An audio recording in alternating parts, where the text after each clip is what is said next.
If you want to open up your Bibles to New Testament book of Mark, chapter 4 and chapter 5. Mark, chapter 4 and chapter 5. Love studying through the Gospels. I love diving into the life of Jesus. We have opportunities to do so.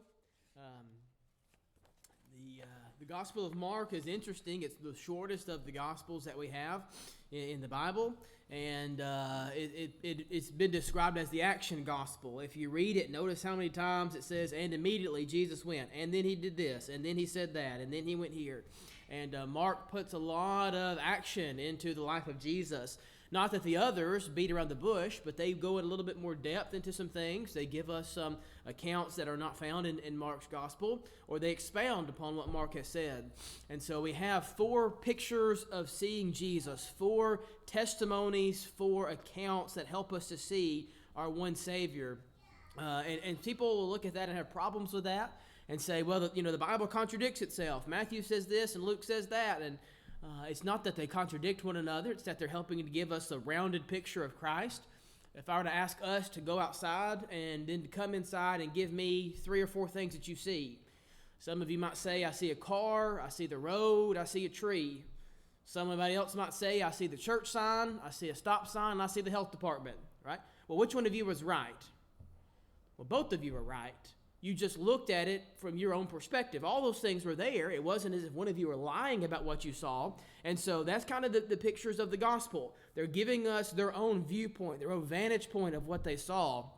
A good reporter, a good crime investigator doesn't just listen to what one person says, but he tries to get multiple views, multiple angles of the crime or of the news story. And that's exactly the Gospels. Matthew, Mark, Luke, and John all give us their own vantage point of the Bible. We're studying through Mark because it is action-packed, because he gives us what we need to know, and there's a lot of great things to think about here. We're thinking about chapter 4 and chapter 5, and our topic this morning is Give Jesus Your Fear. Hand Jesus over the things in life you're afraid of. So let's start with that question. What are some of our fears in life? What are some of the things that we are afraid of? The dark. People are afraid of the dark. We always want to turn the lights on. Leave a light on before we leave. Good. What else? Okay, sickness. Yeah, illness. Good. Most certainly talking to somebody back home who recently had a biopsy, and while don't exactly know all the things yet, still working through that, the waiting's the worst part. Not knowing what it is, but knowing there is something there. Yeah. Okay, what else? Dying. Okay. The actual soul separation. Okay. I'm just using that example. My dad just passed away, and even though he knew where he was going, Yeah. that was the fear that he had, was that pain of Yeah. his soul separating. Yeah, the fear of death. And that's a reality, even for a child of God who loves the Lord and is faithful to the Lord. That's still a process that's scary. We don't know. You can't interview somebody that's done that. Where we're traveling to Baltimore, we're traveling to wherever it is in this area, we can call people. Hey, what do you know about this airport? How do you get from this hit? Where's a good place to eat? We can interview because people have been there and done that. There's no person you can interview that has experienced death and come back. Well, there is one. Jesus, right? And we can read his story, and that's where we're going Thursday. I want you to believe in the resurrection. But that is a scary process. That's why David in Psalm 23, even though I walk through the valley of the shadow of death, because death is something that we all fear to some degree, our own death or the death of somebody we love. Good. What else? Myself. Hey, yeah, afraid of myself. Yeah, good.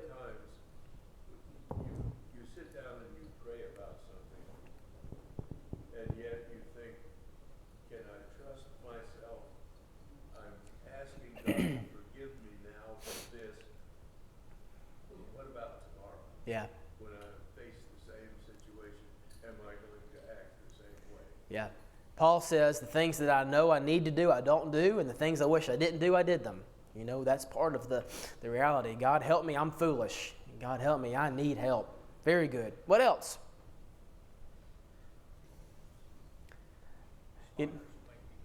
Okay, yeah. I was going to say, if we interviewed and just asked that question, you're going to get things like the dark, spiders, snakes, the fear of public speaking, that terrifies some people.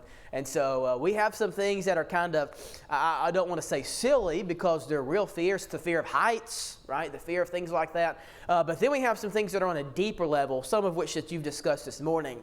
And so that's what we're looking at in Mark chapter 4 and chapter 5. We have some incidents in which you see great fear. There are 4 miracles, 4 moments, 4 pictures that give us one central message about Jesus. And as we look through each one of these, here's how we're going to outline them. We're going to think about the fate, and the fate of the situation basically means here's what's going to happen if Jesus doesn't show up. Okay, if we read this story and Jesus is not a part of it, here's how this story ends. Okay, and these are passages that you're aware of. There's a storm on the sea, and the disciples are in a boat, and they think that they're going to die. And if Jesus doesn't calm that storm, well, they might very well die. And then you've got a man that's got a daughter that's sick. And at the end of the passage, she ends up dying. And if Jesus doesn't show up, there's a funeral rather than a celebration of her resurrection. That's chapter 5. And so that's in each one of these, we have the fate. What happens if Jesus doesn't show up? And then you have the fear aspect. Every one of these passages, 4 repeated in a row, bring an element of fear, an element of uncertainty. And then Jesus turns that fear into faith. If you come to Christ and you hand me those things that you're afraid of, I can turn them into something great. And that's the fantastic thing about reading the Bible. You and I have read these passages time and time again. We've heard them preached, and so we know how the story ends. But it would almost be better if we didn't. You know, if we were reading this for the first time, how amazing would we be that Jesus calms a storm? I mean, we weren't expecting that. How amazing would it be if Jesus raises this little girl back to life? We weren't expecting that. And so this whole story, this whole life of Jesus is things not going the way that you planned them or the way that you thought they would go. And that's a good picture of our life. That I think I know how my life's going to go. But when Jesus enters the picture, things change in ways I weren't expected. I'm reminded of the little story of the man that was the keynote speaker at a big conference. He rushed out of his hotel room, got to the area where he was speaking at, and realized he had forgot his dentures at his hotel room. And so he goes and sits down at the dinner table at the meal before the speaking, and he leans over to the guy next to him and he said, "I forgot my teeth. How embarrassing is that?" And the guy reaches in his bag and he pulls out a pair of dentures and hands to him. And he says, "Wow, what are the chances of that?" And so he puts them in his mouth. He said, "Oh, I can't use those. Those are too loose. They don't fit." He said, "Well, hold on a second." He reaches in his bag, pulls out another set. "Try these." "Oh, I can't. These are too tight." "Hold on." He reaches in and pulls out and gives him, "Oh, these are perfect. These fit exactly." So he eats his meal. He stands up and gives his speech without being embarrassed. And afterward, he finds that guy he was sitting next to. And he said, "Hey, I can't thank you enough for providing me those teeth I needed so badly. I've been looking for a good dentist. Where's your office at?" And the guy said, "Oh, I'm not a dentist. I'm the local funeral director." You know, that things don't go the way that you thought they were going to go. And had he known how that story was going to end, he might would have done things differently there. Let's think about these moments. Let's think about these passages. Let's think about what goes on in these 4 miracles in one message: the fate, the fear, and the faith. We begin at the end of chapter 4. The end of chapter 4, looking at Jesus calming the storm here. Let's start verse 35. "On that day, when evening had come, he said to them, 'Let's go across to the other side.' And leaving the crowd, they took with him them in the boat, just as he was, and the other boats were with him. And a great windstorm arose, and the waves were breaking into the boat, so that the boat was already filling. But he was in the stern, asleep on the cushion. And they woke him, and they said, 'Teacher, do you not care that we are perishing?' And he awoke and rebuked the wind and the sea and said, 'Peace, be still.' And the wind ceased, and there was a great calm. And he said to them, 'Why are you so afraid? Have you still no faith?' And they were filled with a great fear and said to one another, 'Who then is this, that even the wind and the sea obey him?'" Something that these men had done multiple times before. A lot of them were fishermen by trade. They had been in boats. They had seen storms. But there's something unique about this one, that they look at this storm and it absolutely terrifies them. Maybe a minor note that you haven't noticed before or maybe haven't thought a lot about is verse 36, that there are other boats that are on the water with them. Now, Jesus is in one boat, and they have this conversation with Jesus here. But all of a sudden, all these other boats are experiencing the same storm. And then all of a sudden, all that storm ceases, and they're going from madness to complete calm. And they didn't hear Jesus say that, Right, but their world is affected even though they don't understand Jesus is behind that. I think that's interesting. They're in a storm and then they're in the calm and maybe not quite understanding why that is. As we think about this one miracle or this one moment, I want us to think about fear in the things of my world. What are some things going on in our world, some things that we experience in our world that we might be fearful of? We've expressed some of those, but maybe let's think about our current world or our current culture, or maybe even our own community here. What are some things that we might be afraid of in our world? Assassination. Okay, we think about political unrest and the events of last week. Yeah. What else? Okay, even just traveling in our world and maybe even the dangers of stopping sometimes at certain places and gas stations and things and feel unsafe and sometimes. Yeah, good. What else? Yeah, the world that I grew up in is not the world that my children and grandchildren are going to grow up in. And I'm doing the best I can to try to prepare them for that, but we're walking into the blind in that. Yeah, right of the future of this world. In general. Okay. What they're being taught in the schools. The things that are being shared from all different standpoints about what's normal and what's right and what's acceptable. It's being taught in our education program. It's being taught on the internet. It's being taught everywhere. Yeah, that's fearful. Yeah. What else? Screens. Okay, yeah. Social media, screens, the internet. Good. So we have problems that go on in our world that are real, and they're real storms. Even though they're not rain and thunder and lightning like that, our world is still a scary place. But in the middle of this passage, or at the end of this passage, the men come to respect Jesus or have a fear of Jesus. And they learn that, verse 41, filled with great fear, they said to one another, "Who then is this that even the wind and sea obey him?" And so there's a healthy amount of fear. We may come back to that if we have time at the end. But there's a healthy type of fear, but there's an unhealthy type of fear. Here's the fate. There's a great windstorm. The waves are breaking the boat. They think the boat's going to be filled. They think it's going to crash at sea. They think it's the end of that story. Right? They think it's all over. That's the fate. Here's the fear. The apostles look and say, "Teacher, do you not care that we are perishing? Do you not care that we are perishing?" I wonder why they waited until their boat was filling with water to go to Jesus.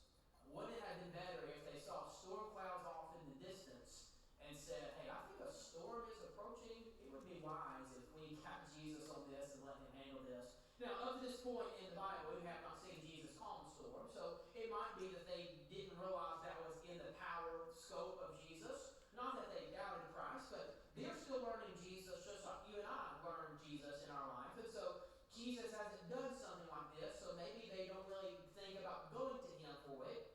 But wouldn't it have been better if before the boat was filled with water, if they had called on Jesus then to fix the problem?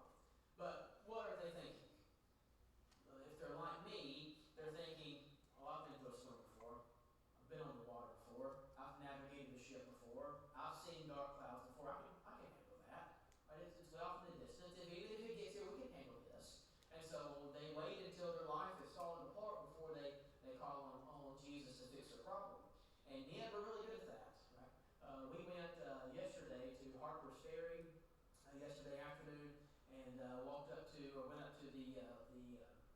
what is that? This Museum of the Appalachian Trail, kind of. It's their not really a welcome center, but it's kind of a little thing that tells us about the Appalachian Trail. Campers can stop in and take a break. Maybe some of you have been there. Well, we were inside looking around, and there was a lady that came in, and there was her husband standing outside on the sidewalk, and she said, "Is this the visitor center for Harper's Ferry?" They said, no, it's on down a little ways if you want to get there. And then she opened the door and she said, "Honey, come in here. She's going to tell us how to get there." You know, I can imagine him saying, "Don't go in there. I know where we're going." And he obviously did not. We are good at that. Okay, we are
The first one was the fear of things in the world around me. This one is a fear of spiritual hurt. Now, the spiritual hurt that this man is dealing with is different than ours. Okay, understand that. Demon possession is something we see in the pages of the Bible for Jesus to show his power over the natural and the supernatural. I don't believe that people are really demon possessed now. I do believe people have problems. There are physical and mental illnesses. But I don't think that a person is controlled beyond their ability to control themselves. Now, sometimes we give ourselves over to being controlled by something other than ourselves, but a lot of times we choose those things. Here in Mark chapter 5, this spiritual hurt is a little bit different. But before we read this passage, can you think of some spiritual hurt in our life we might be fearful of? There's some things, not just that we're afraid of in our world, but there are some spiritual things that we might be afraid of. Loss of family members that are people who refuse to obey the gospel. We Yeah. worry about those that just do not want to obey the gospel. Yeah, I'm fearful for someone that has rejected Christ, whether they're still living or passed away. And boy, how I would love for them to come to the Lord. I would love to become a Christian for them, but I can't change their mind about that. And that's most certainly a spiritual hurt that we're fearful of. Good. What else? We have a son that's unfaithful Okay. and has been for many, many years. Mm. And we're still praying for him to Yeah. come back. And that's heavy on your heart all the time. That's a prayer that never stops, does it? Yeah. And that's a good sermon. Jonathan, I'm going to preach this sometime. I haven't preached it or thought about it, but here's a good one. The story of the prodigal son. A lot of times we look at us as being the prodigal son, coming back to our father, and that's a great picture of that passage. But here's your sermon title. What about when my child's the prodigal? Right? Learning to be the father in that passage. And in learning to be the father in that passage, we're really learning to be God. Well, that's a difficult place to try to be. But appreciate that and be praying for that with you. Yeah. Good. What else? I have a hard time sometimes. You know, I want to make sure I get this right. Okay. And I think about the Bereans and what was said about them and Yeah. being more noble because they search the scriptures daily. Now, I do have faith that for where I'm at in my faith and what my convictions are, that aligns with the truth of scripture. But there's also a sense of fear within me too that maybe something might be missing. Okay. Maybe I do have something wrong. Yeah. You know, because if you just look at it in a secular view, let's just say, isn't it awful convenient that I grew up in the absolute right church, like everyone else is Yeah. wrong and I am the only one that's right? And that scares me sometimes Yeah. to just think, well, I'm good then. Yeah. So I want to be absolutely sure. And like I said, up to this point, my convictions have led me to believe that yes, this is the absolute truth. And I don't want to stop. Right. Because then what if I do find something? And I'm not talking about, saying, oh, well, I actually did read this and instruments are okay in church. Yeah. Right. But, maybe something that the way I approach somebody on something, the way that I treat a matter of whatever you might want to say, I want to make sure I get that right. And so I feel a really strong sense of fear sometimes just to make sure, like, wow, this is a lot. And, like, I want to hear, well done, my good and faithful servant. And I think about how crushing it would be to live my whole life thinking that I lived faithfully to God, but then I was missing something. Yeah. And then I don't hear that at the end. Yeah. And That's good. That's scary to me. Yeah, and being able to discern right and wrong and know the scriptures and be able to handle those things rightly divide the word of truth. Good. Yeah, that's something we need to come with a healthy amount of fear towards. And that's kind of one of those things I wanted to think about at the end, but we can do that as we go together. Is there things that are healthy amounts of fear? I mean, our topic is give Jesus your fear. Yes. And there are things that we most certainly need to hand to him. But just like at the end of chapter 4, these men are fearful of Jesus, meaning they have a respect of him. Who is this that the wind and waves obey him? That's a healthy fear. And what you're talking about, that's a healthy sense of fear. Not an over arrogance or confidence that, I've got all this, I don't need to study anymore. But I've got a fear of, I want to be sure that I treat God's word the way it needs to be treated. Very good. Mr. Donovan, just a little. Well, it's similar to what you were saying there. These men had known Jesus for a little while, and they probably thought they knew him well. Yeah. And all of a sudden, this incident happens, and their whole concept of him has changed.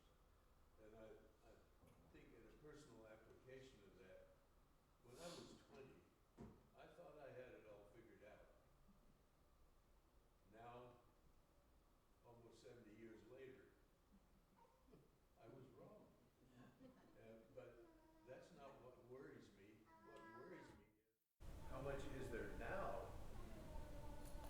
Yeah, that I don't know. to still figure out. How much is there that I think I'm right on, but I'm not. Yeah.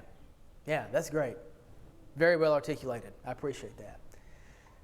There are a lot of things that we come together and we look at spiritually that we may deal with or hurt. Let's read this passage about this man. Mark chapter 5, starting verse 1.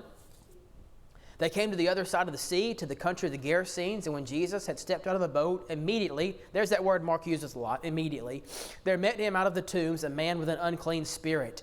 He lived among the tombs, and no one could bind him anymore, not even with a chain, for he had often been bound with shackles and chains, but he wrenched the chains apart and broke the shackles in pieces. No one had the strength to subdue him.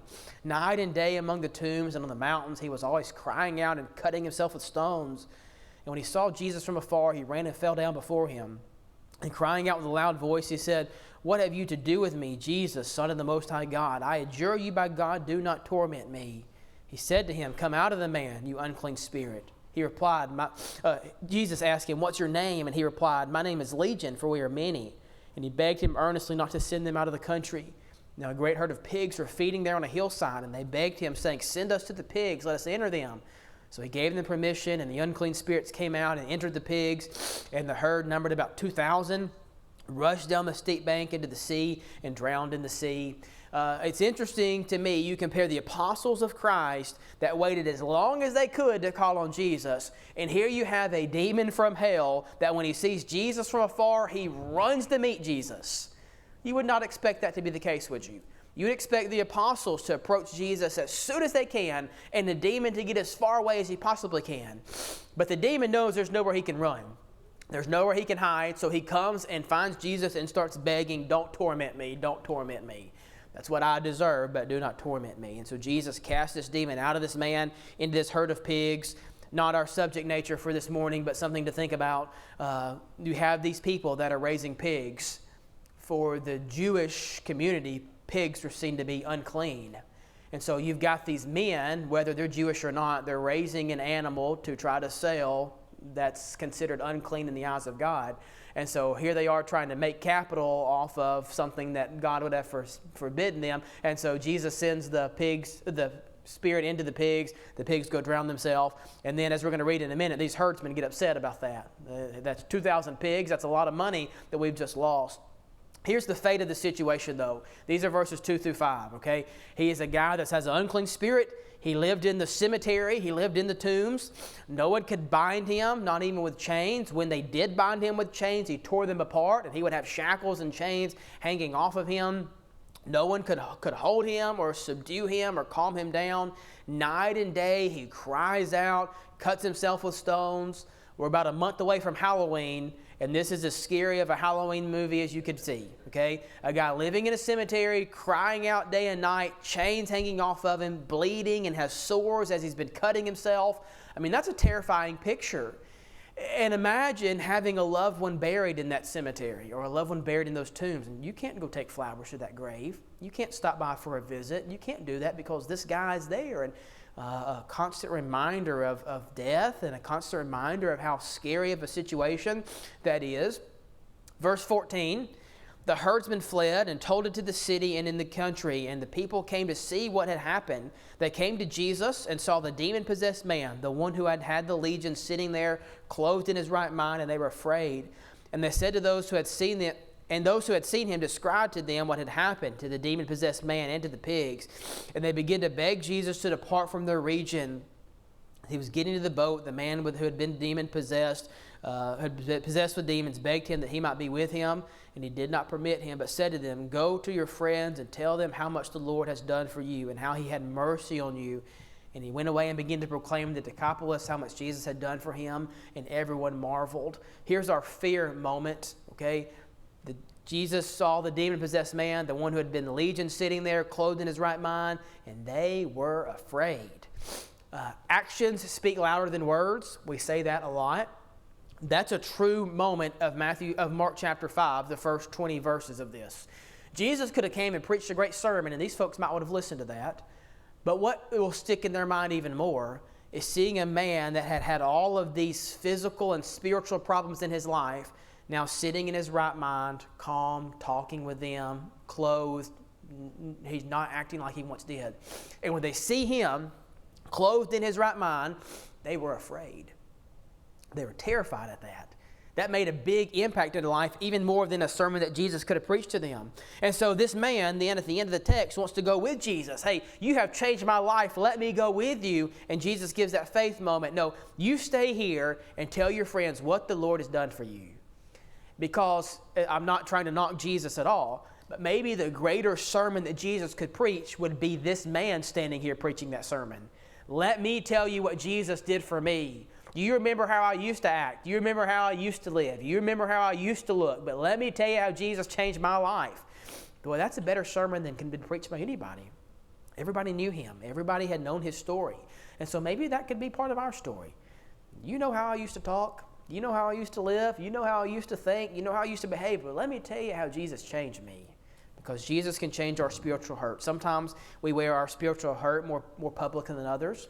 There are things in life that we have done and people know we've done them. And then there are things that we've done spiritually that have hurt God that nobody knows about except us. And so it doesn't matter where we are on that public scale. If we have spiritual hurt, he can fix those. Some people have spiritual hurt and never heal from that. They leave the church and never come back. But no matter what we carry with us, Jesus can fix those problems. Okay, we need to move on. Let's think about this next passage about Jesus healing this woman. There's the fear of being physically hurt. This is picture number 3 if you're keeping count, the fear of being physically hurt. Okay, let's start in verse 21. Now, verse 21 through the end of the chapter it tells 2 stories into one. Okay, so we're just going to read the beginning part of the 4th story and we'll come back to it. Verse 21, when Jesus had crossed again in the boat to the other side, a great crowd gathered with him, and he was beside the sea. And came one of the rulers of the synagogue, Jairus by name, and seeing him, he fell at his feet and implored him earnestly, my little daughter is at the point of death. Come lay your hands on her so that we may be made well and alive. And he went with him. Okay, this ruler comes to Jesus, my little daughter is sick. Will you come help me? Jesus says, yes, I will come help you. Okay, here's kind of begins the second story. As he went, a great crowd followed him and thronged about him. Verse 25, there was a woman who had had a discharge of blood for 12 years, who had suffered much under many physicians, and had spent all that she had, and was no better, but rather grew worse. And she had heard the reports about Jesus, and came up from behind the crowd and touched his garment. She said, if I touch even his garments, I know I'll be made well. And immediately the flow of blood dried up. And she felt in her body that she was healed of her disease. And Jesus, perceiving in himself that power had gone out from him, immediately turned about in the crowd and said, who touched my garments? His disciples said to him, you see these crowd pressing around you, and you ask, who touched me? And he looked around to see who had done it. But the woman, knowing what had happened to her, came in fear and trembling and fell down before him and told him the truth. And he said to her, daughter, your faith has made you well. Go in peace and be healed of your disease. A fear of being physically hurt, of illness, as we mentioned earlier, of cancer, a fear of sickness, a fear of hospitals, a fear of nursing homes, a fear of broken bones, a fear of all those things that you know and have experienced and have loved ones that have experienced. Here is a lady that the Bible tells us for a number of years has dealt with this issue. Verse 25, for 12 years she has been with this. And not only that, but she's gone to doctors. Now, a doctor in the first century world, you know, they didn't go to the University of Maryland or they didn't go to Harvard. I mean, it's going to be pretty primitive physicians. I don't want you to think like frogs and witchcraft, but they don't have just a whole lot of understanding about medicine. And even our medical world is changing so rapidly now. I think they said one time, a report a few years ago, that if you graduated from med school, the day you graduated, half the things you learned had already become obsolete, because that's how fast medicine and surgery and things are changing, and hard to keep up with that. I mean, just a few years ago, we're putting leeches on people to clean their blood, remember? So we go all the way back to the days of Mark or the days of Jesus, and wow, medicine is very, very primitive. And you see that in the fact that verse 26, as she has spent all the money she has had on doctor visits, she's gotten worse rather than better. You might could have imagined, as she has this discharge of blood, you might could imagine what they might have done to try to heal her of that. The experiments, maybe even the concoctions of medicine they might have had her take, and how sick it could have made her. This is a lady that literally has no hope left. Here's the fate of all those things that we've been talking about. She hasn't got better, she's got worse. And it's going to continue to get worse, and she's going to die. I mean, this is not resolving. This is not getting better. No one can fix this. I have no hope except for Jesus. And you can imagine her story, right? Hey, I've given up. I've got no money left. There's no doctors that I could see. There's no specialists I can go to. But the only reason she has hope is because somebody tells her about Jesus. Hey, I've heard about this Jesus guy. Verse 27, I've heard the reports of Jesus. Apparently from Mark 5, she hasn't met him. She hasn't seen him. She hasn't saw a miracle. She hasn't heard a sermon. But she heard reports about him. Hey, there's this guy that's healing people. There's this guy that's different than all these others. And so she hangs on to hope because somebody told her about Jesus. Maybe there's a sermon in that too, right? That maybe people in our world have given up hope. They have thrown in the towel. They've seen the events of last week. They see the events of the future, what it might look like, and they've given up hope. But maybe you might be the one that tells them about Jesus. And maybe in you telling them about Jesus, you give them that glimpse of hope that helps them to keep on going. So here's the fear moment. She comes in fear and trembling, falling at the feet of Jesus. She had that great faith. If I just touch his garments, he didn't have to lay his hands on me. He doesn't have to make this big deal. If I just touch his garment, if I just touch his clothing, maybe he can make a difference in my life. And Jesus notices that faith because he says to her, daughter, your faith has made you well. Your faith has made you well. She goes to great measures to get to Jesus. Just like our lesson yesterday in Mark chapter 2, the friends that opened up the roof to get their friend to Jesus, they go to great lengths to get their friends to Jesus. And I wish we still had a world that would do that. They go to great lengths to get other people to Christ. Someone being afraid of physical hurt. And that is right in the middle of the fourth story, being afraid of hurt in the people that I love. And that might be even more challenging than dealing with health issues of our own, is watching somebody that we love deal with a health issue and not being able to help them, right? Sitting by a hospital bed, sitting at a doctor's office, and seeing somebody that I love that's sick and me not being able to help them. Well, that's the story of this leader named Jairus. We pick back up in his story. Remember that he has asked Jesus, come with me, my little daughter is very sick. Verse 35. While Jesus was still speaking, there came from the ruler's house some who said, your daughter is dead. Why trouble the teacher any further? Okay, Jesus, you could have healed her while she was sick, but she's dead. There's nothing you can do anymore, right? So they think. But overhearing what they said, Jesus said to the ruler of the synagogue, do not fear, only believe. And he allowed no one to follow him except Peter, James, and John, the brother of James, and came to the house of the ruler of the synagogue. Jesus saw a commotion, people weeping and wailing loudly. When he had entered, he said to them, why are you making a commotion and weeping? The child is not dead, but sleeping.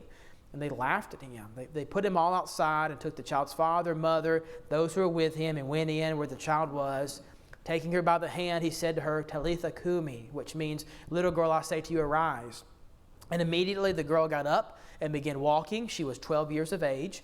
And when they immediately overcame with amazement and strictly charged him that they should know this, that no one should know this, and they gave her something to eat, being afraid of hurt in the people I love. And so here's the fate of the situation. Back up earlier in the text in verse 23, she is sick to the point of death, and then because they delay in getting there, the crowds are pressing around them. Your daughter is dead. Why trouble the teacher any further? There's nothing he can do. And you see the fear moment in that. My little daughter is at the point of death. How agonizingly painful that must have been for Jairus to watch, right? My little daughter is at the point of death, and I wish I could do something. I wish I could fix something. And maybe there's times in your life you feel that way. I feel helpless. I feel scared. I feel angry. I feel worthless. I feel all these sort of emotions. And notice the words of Jesus, do not fear, only believe. Do not fear, only believe. And so if you've been keeping up where we started to where we've ended, here's where we've come from. Why are you afraid? Have you still no faith? Do not fear, only believe. That every single one of these passages have had a moment in which people had the right to be fearful in, and Jesus commands faith at all of those moments of fear. That it doesn't matter what we're dealing with, whether it's our world, whether it's our own health, whether it's death, whether it's the death of somebody we love, whether it's something spiritually going on in our life. Why don't you have faith? Don't fear, only believe. What a profound message that is. If we were to put your life on the screen this morning, there probably are 4 pictures, at least, of our life that would be moments of fear, right? Can you think of some moments in your life you've had great fear in them? Maybe those are something in the past you've overcome. Maybe that's something you're going through now. If I had to guess, all of us probably would have some pictures we could put on the screen that are moments of fear. And in reality, it doesn't matter what those pictures are because the message is the same in all of them. Don't let fear cripple you from trusting in Christ to overcome those things. And God does not promise to fix all of our physical problems, but He does promise to fix our spiritual ones. And so as we have those fearful moments, and sometimes those fearful moments lead to death or lead to illness or lead to problems in our world, God says, just trust me through it. Right? Just trust me through those things. I'll close by telling you the story of Black Bart. You've probably heard about Black Bart before. He's this Wells Fargo thief from the late 1800s. It said that he robbed over 29 stagecoaches as they would travel the Wells Fargo bank line. And what's interesting about Black Bart is he only robbed Wells Fargo. There was some times that he would jump onto a horse and buggy, a Wells Fargo buggy there, and would demand the driver to hand over the money that belonged to the bank. And there would be some ladies on the stagecoach, and they would offer him her purse, and he would say, no, I don't want your purse. He would only steal from Wells Fargo. He wore that black bowler hat. He had a flour sack with eyes cut out of it to make a mask for him. Because he always wore that mask, nobody ever knew his real identity. He was always just this unknown, this faceless figure that struck terror in the lives of people. What's amazing about Black Bart is he did all of these robberies and he never shot a gun one time. He never fired a shot. He never killed anybody. He used fear to cripple these stagecoach drivers. There was one time that one of his victims he robbed afterward. When Black Bart had rode off into the sunset, he looked on the ground at some shotgun shells that were there that had fallen out of Black Bart's pocket, and he picked them up. They were just sticks that had been carved to look like shotgun shells. He doesn't even have real ammunition. He doesn't even have real weapons. And so how did Black Bart work? He worked because he was scary. He didn't really have any power. He couldn't hurt you if he really wanted to. He didn't really carry ammunition. He didn't carry guns. But people handed over their money because they were just afraid of him. And I think that's a good picture of Satan. That Satan strikes fear. When you compare him to God, he really has no power. He doesn't have any ammunition, that he can't do anything to really harm us. Satan works because he makes us afraid. He makes us fearful. And if he can make us fearful, and if he can make us afraid, he can make us doubt. And if he can make us doubt, he can make us not trust. When we lose that faith and we start living in fear, we're stepping into Satan's territory where he can have a crippling hold on us if we let him. I appreciate your attention this morning. Let's close in prayer. Our Father in heaven, we're thankful for this day, for this morning class we have to begin our day, to study your word, to help us to learn to trust you. Father, help us as we build our faith. That's so easy to say. That's so easy to talk about in a Bible class, about building faith, but the reality of doing that sometimes becomes very difficult. Help us to have the resources and the strength and the people around us to help us grow our faith. When we live in a moment of fear, help us to realize that fear is just Satan's way of trying to control us. Help us to take that fear and give it to you, understanding that there's nothing that's outside of your control, that there's nothing that you can't handle. And Father, when we walk with you, we can handle it too. We may have difficulties and we may have bad days. And we may have moments in life that harm us or hurt us or scare us. But Father, never let those things take our faith. Help us to trust you through that process. Father, so thankful for this congregation here, for the people that are here this morning. We pray your blessings on them. We ask all this in the name of Christ, and amen.